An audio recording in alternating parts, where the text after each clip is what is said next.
আজ বানিয়ে দেখাবো আমের আচার চিনি দিয়ে। এর আগে ভিডিওতে আমি গুড় দিয়ে দেখিয়েছিলাম। প্রথমে আম ছিলে নিয়ে ভালো করে গ্রেট করে নেব।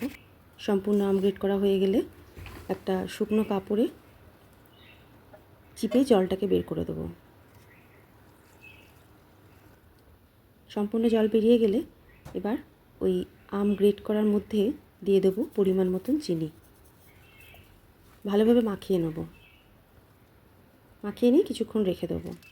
এবার একটা মশলা তৈরি করে নিচ্ছি, শুকনো লঙ্কা, পাঁচফোড়ন আর মৌরি দিয়ে ভালোভাবে ভেজে নিয়ে গুঁড়ো করে রেখে দেবো। এই গুঁড়োটা পুরোপুরি গুঁড়ো করবো না, একদম মিহি, একটু আধ ভাঙা অবস্থায় রাখবো। এবার ওই আম মাখার মধ্যে দিয়ে দিচ্ছি পরিমাণ মতো লবণ এবং মশলাটা। ভালোভাবে মশলার সাথে মিশিয়ে নেবো আম মাখা। এবার কড়াইয়ের মধ্যে সম্পূর্ণ মিশ্রণটা ঢেলে দিচ্ছি। ঢেলে দিয়ে অনবরত নাড়াচাড়া করতে থাকবো। দিয়ে দিচ্ছি ভিনিগার 1.5 চামচ। এবার ঢাকা দিয়ে কিছুক্ষণ অপেক্ষা করব। কিছুক্ষণ পর ঢাকা খুলে সম্পূর্ণ জলটাও শুকিয়ে এসেছে। চাট মশলা দিয়ে দিচ্ছি 1/2 চামচ। অনবরত নাড়াচাড়া করে একদম শুকিয়ে নিলেই তৈরি আমাদের আমের আচার।